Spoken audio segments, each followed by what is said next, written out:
Welcome back to the Deep Dive, where we dig into the core ideas from your reading list. You walk away informed, maybe a little surprised. Today we're diving into someone whose whole intellectual path kind of maps the last, 30 years of the digital age?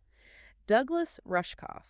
Yeah, this is the guy who gave us some foundational language, think viral media, uh, digital native, stuff that just feels completely normal now. So our mission today is, well, it's to trace his thinking, how he went from being right there in the 90s cyberpunk scene, really optimistic about tech, all the way to now, where he's, a major critic of techno-capitalism, and, maybe more provocatively, those escape plans of the super rich tech folks. And for you listening, getting Rushkoff is genuinely like a shortcut to media literacy. He's not just talking about the latest app or news cycle. He teaches how to question the whole system underneath the media itself, money, corporate power structures, all the stuff that shapes our lives without us always noticing. It's pretty amazing, isn't it? How fast he moved from being this sort of underground voice in the rave culture to being seen as a major global thinker. Yeah. By 2012, MIT Tech Review had him as, the sixth most influential intellectual globally. That's huge. Right. And his reach is wide. He's a professor, CONY, Queens College, right? Writes graphic novels, makes documentaries, columns. That mix of things he does, that's part of why his ideas stick, I think. He's not just analyzing from afar. He uses the tech, engages with the culture it produces. Exactly. And if you want to put a label on him, academically speaking, he's really a modern media ecologist. That puts him right in line with the Toronto school tradition. Marshall McLuhan, the old postman. And the absolute key thing, the core idea for understanding everything Rushkoff talks about, is that the medium is the message. Okay, so it's not just about the content, what we say, but the platform, the how. It's even deeper than that, really. It's that the medium, print, TV, a social network, whatever, it isn't neutral. It doesn't just carry the message. It actively changes how we think, how society is organized. McLuhan talked about new tech altering our sensory ratios. Rushkoff takes that idea and applies it right now. The platform shapes the style, the speed, the emotion, and, the power dynamics. Understand how the medium works, its biases, its structure, and you start to understand why society behaves the way it does. Okay, let's track that. Let's go back to the beginning. How did he start applying this lens? He was born in New York, 1961. Background's interesting. Princeton for his BA, but then an MFA in directing from CalArts. That feels significant. And later, a PhD from Utrecht University on new media literacies. Oh, definitely significant. That background in film, in directing, knowing how to frame a story, guide attention is crucial. It means he sees media not just as information, but it's a kind of performance, maybe an architecture, designed to get a specific reaction. And back in the early 90s, he wasn't just studying this stuff from an ivory tower, was he? He was right in the middle of it. The cyberpunk scene, the digital underground. He was friends with, collaborated with some real counterculture heavyweights. Timothy Leary, Robert Anton Wilson, Terence McKenna. Right, and get this, he was even the keyboardist for Genesis P-Orig's band, Psychic TV, for a bit. Wow, okay. So, his insights weren't just theory. They came straight out of being in that San Francisco rave scene, where the sort of analog counterculture met the new digital networks. And that experience directly fed into his first big book, Siberia, Life in the Trenches of Cyberspace, which came out in '94. But the story behind getting it published is pretty revealing, isn't it? About the kind of blindness he was up against. Oh, it's classic. He tells the story he pitched Siberia in '92, and the publisher, Bantam, they actually canceled the contract. Why? Because they thought, and this is a direct quote he uses, by 1993, the internet would be over. Seriously? That's incredible. It sounds totally absurd now, right? But it shows just how far ahead he was. He saw this massive shift happening that the established media gatekeepers just couldn't grasp. So Siberia finally gets published in '94, captures that early, very optimistic techno-utopian vibe. But it was the next book, Media Virus, Hidden Agendas in Popular Culture, where he really nailed down one of his biggest ideas. Yeah, the media virus. That concept is so central. He uses this organic metaphor like biology. Media today, a news story, a meme, an image, it acts like a virus. Needs a host, spreads easily, copies itself. And crucially, it often slips past our critical defenses because it's wrapped in something seemingly harmless, like entertainment. Can you break that down? Give us an example of how that works, the virus idea. Sure. Think about, say, a big political campaign, or even just a clever ad campaign. The surface stuff might be a catchy tune or a famous face. That's the wrapper. But the payload, the actual virus's part, is the hidden agenda. It might be shifting how you feel about an issue, making a certain behavior seem normal, or creating this intense desire for something you don't really need. Like, He used the O.J. Simpson Bronco chase as an example. It seemed like pure spectacle, right? Right, everyone watched it. Exactly. But the effect was getting the whole country glued to TV, which was simultaneously selling ads for cars and legal experts. It normalized media as this constant live spectacle. The virus isn't just the story, it's the contagion, how it makes us act together, often without thinking critically. And this came out when the internet still felt like this wide-open frontier. That whole techno-utopian dream mixing psychedelics, chaos math, computers. The idea was it would boost democracy, help people transcend limits, media going from passive watching to active doing. Yes, that was the core hope, that this new digital space would naturally empower people, give everyone a voice, let them create, push back. And this optimism carried right over to the next generation. That led him to coin another key term: screenagers. Screenagers. What was the hope embedded in that term? Well, his thinking, especially in his book Playing the Future, was that kids growing up in this media environment, the digital natives, they just get it. They'd have this built-in media literacy. Because they understood the language of the screen, the theory went they'd be kind of immune to the manipulation that older folks, the digital immigrants, might fall for. That sounds incredibly optimistic now, doesn't it? Looking at things like digital addiction, polarization, did he revisit that idea later, acknowledge maybe it wasn't quite so simple? Oh, he definitely had to. I mean, his early work was based on this premise. Yeah. If you understand the system, you can resist its programming. Makes sense, right? But what he saw happen very quickly was the system itself got redesigned. Not for literacy, but for, well, extraction, for profit. The sheer force of venture capital, the surveillance needed to target ads, it just overwhelmed the individual critical thinking skills of those screenagers. Their literacy, whatever it was basically outgunned by the system's power to gather data and refine manipulation. And realizing that, that's what really marks his big shift, his pivot. That makes sense. A really powerful turning point. So the early, almost mystical excitement about tech born out of cyberpunk, it just slammed into the wall of corporate reality. And Rushkoff's view changed dramatically from cheerleader to, well, sharp critic. Yeah, the disillusionment was real. It wasn't like he suddenly hated the technology itself, the potential. It was more a feeling of betrayal. That the original vision, open, decentralized, collaborative, mostly nonprofit, just got completely swamped by corporations demanding fast, massive profits. And he actually points to specific moments, specific dates, when he felt that dream really died. He does. 2 dates come up again and again in his work. The first, maybe the most symbolic, was August 9th, 1995, the day Netscape went public.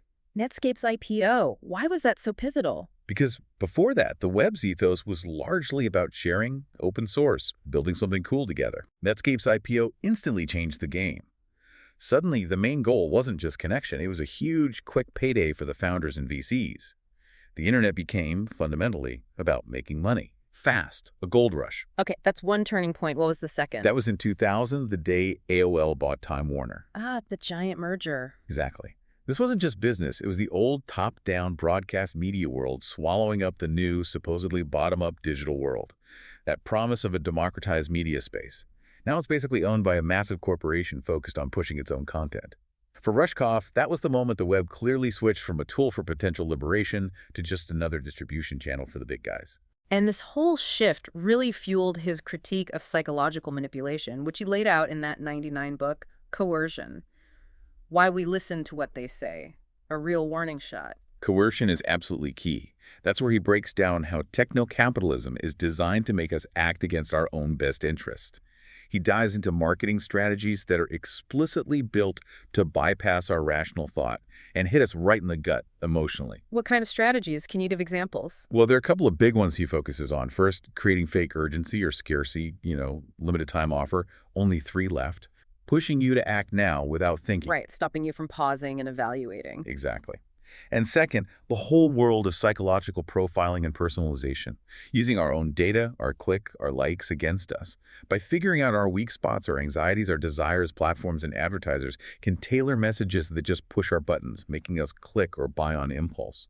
The whole book is basically a call to wake up, to constantly ask, what's the intention behind this message I'm seeing? And that ability to take this critical media lens and point it at unexpected places, that's really a signature of his work, isn't it? If tech and markets were failing, where else did he look? You mentioned religion. He did, in Nothing Sacred.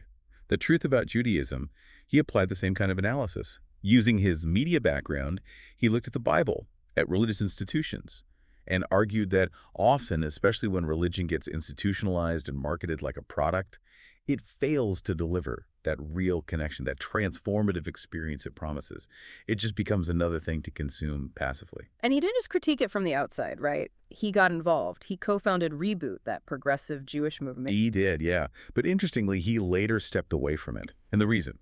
It sounded very familiar. He felt the people running it, the funders, became too focused on the branding of Judaism, the PR, the marketing, rather than the actual substance, the spiritual or intellectual evolution. So the same pattern he saw online. Exactly the same pattern. The corporate brand-first mentality creeping into even sacred spaces.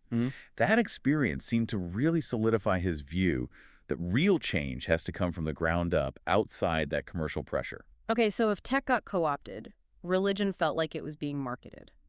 It makes total sense he'd eventually turn that critical lens onto the medium that underlies almost everything, money itself, which he did in Life, Inc., the book, and the film. That's right.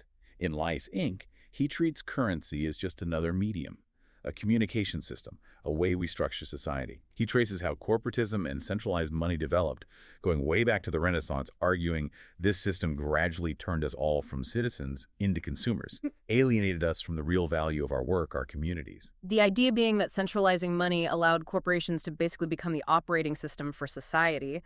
What's his alternative then? How do we push back? His counterconcept is brilliant. Social currency. This isn't money you spend. It's the value that gets created just through people interacting, sharing meaning together. It's how much something, an idea, an experience, helps build real relationships and trust within a community. It's the stuff that thrives outside the need for centralized profit. So if regular money needs control and scarcity to work, what defines social currency? Social currency is all about abundance and sharing. He gives examples like inside jokes within a group, sharing gossip or news, scandals, he mentions, reading someone's blog and feeling connected, even just the vibe of a place. The water cooler talk idea. Yeah, that's part of it, but it's deeper. It's the trust, the reputation, the goodwill that makes a community actually work. And his point is, when you try to stick a price tag on that stuff, turn those interactions into data points to sell, you actually destroy the social value. Which explains why he's been so vocal and taken such public stances against the big platforms that do exactly that. Absolutely. His actions are like real-world demonstrations of his principles, always putting human connection, human agency, above the platform's convenience or business model. Famously, quitting Facebook back in 2013, wrote that CNN op-ed explaining exactly why their whole business is built on mining user data. You're not the customer, you're the product being sold. Once you see that, he argued, leaving is the only ethical move. And he did something similar more recently with Twitter, or X. Yep, quit X and other big platforms in 2023. And his reasoning was pure media ecology. He said a platform's design, its very architecture, created an environment with, quote, no tolerance for ambiguity. It rewarded conflict, quick dunks, outrage, and it actively squeezed out nuance, emotion, poetry, the whole human experience, as he put it. The medium itself was blocking the kind of connection, the social currency he values. Okay, this deep critique of centralized power enabled by tech leads us straight into his most recent and frankly quite unsettling work, Survival of the Richest, Escape Fantasies of the Tech Billionaires from 2022.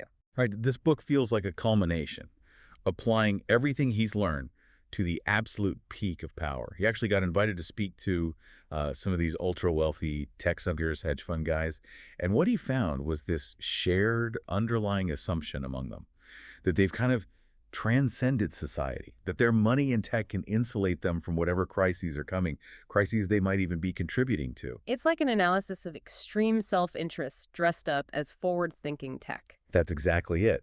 They seem to recognize, maybe not always explicitly, that the very systems they profit from, the relentless drive for growth, the specific tech they build, are making the world more unstable. Climate change, inequality, political division. So they're basically creating the problems they then need high-tech ways to escape from. And he boils down their whole mindset, their dilemma, into one devastating question he heard variations of. Yeah, that question hits hard. It's essentially, how much money and technology do I need to insulate myself from the reality I'm creating by earning money and using technology in this way? Yeah. It just perfectly captures the core contradiction, doesn't it? It really does. So what are we talking about specifically? What kind of insulation are they actually investing in? It's not just nicer houses, is it? Oh, no, it's much more final. Rushkoff talks about investments not in fixing things, but in pure self-preservation tech. We're talking huge, stocked underground bunkers, often in places like New Zealand, Hmm. private security forces, advanced air filtration, even conceptual stuff like funding research into uploading consciousness or colonizing Mars as the ultimate get-out-of-jail-free card. Mhm. The fantasy isn't fixing Earth, it's leaving it behind, or surviving its collapse alone. Wow. So it completely reframes tech development. Not progress for humanity, but personal escape pod for the elite. Absolutely. That's the chilling implication, that the richest, the most powerful, are essentially building lifeboats while drilling holes in the ship everyone else is on. And Rushkoff's counterargument, his plea, really, is that the real solution, the best survival strategy, isn't tech bunkers. It's social connection. Treating people better now, building trust, fixing communities that's the strongest shield against future catastrophe for everyone. Much better than hiding underground with guards and canned food. His ability to translate these complex ideas for a broad audience is really helped by his documentary work, isn't it? He used PBS Frontline really effectively. Oh, those documentaries are crucial. Must-watches, really. Merchants of Cool from 2001 that blew people's minds, you asked. Is teen culture actually authentic? Or is it just corporations figuring out what kids want? Cool hunting and selling it back to them. Right, and then The Persuaders in 2004 dug into the psychology of advertising, political messaging, how they try to build these deep emotional bonds with brands, not just push product features. And then Generation Like in 2014, which came back to the screenagers. But look at how social media tied their identity and self-worth directly to likes, shares, online approval. A much more critical take than his earlier work. He also saw the need for alternative platforms for discussion pretty early on. That radio show, The Media Squat on WFMU. Yeah, that was specifically about finding grassroots, bottom-up answers to the problems created by our top-down centralized world. Which feels like a direct line to his current podcast, Team Human. Absolutely. The mission statement for Team Human is right there. Look closely at how tech affects us. Push back against the idea that tech progress is inevitable or always good. It's fundamentally called to reclaim our collective agency. And all this work, this influence, it led to a really interesting situation in 2020 when that documentary, The Social Dilemma, came out and became huge. Ah, yes, that was fascinating. A real case study in how ideas spread, sometimes detached from their originators.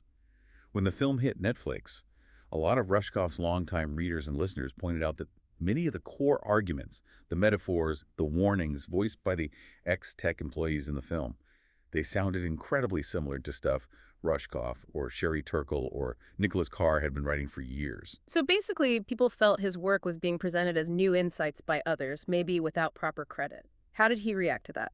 His reaction was really quite generous and strategic, I think. He acknowledged, yeah, his ideas, his analogies were being used, almost like intellectual memes that had taken on a life of their own. But instead of getting territorial, he framed it as a good thing. Proof that these critical ideas were finally potent enough to break through into the mainstream conversation. He cared more about the message spreading than who got the byline. So what did he tell his own audience, the people who were maybe annoyed on his behalf? He specifically asked them not to be critical or gatekeep.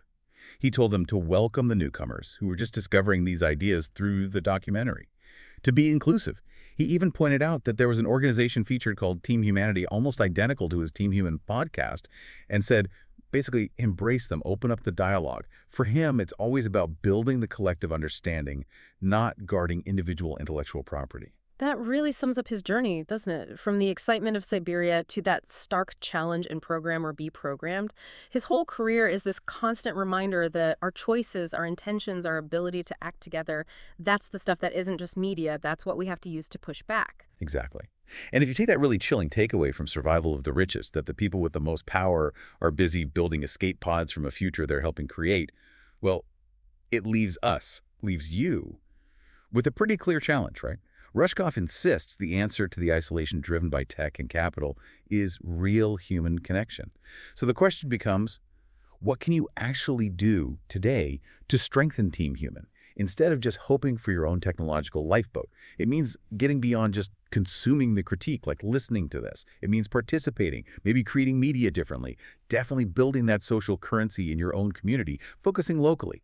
Because real security, the way Rushkoff sees it, isn't found behind layers of tech in a bunker. It's found in the strength of the connections between us. That's the real test of media literacy, isn't it? Go choose Team Human.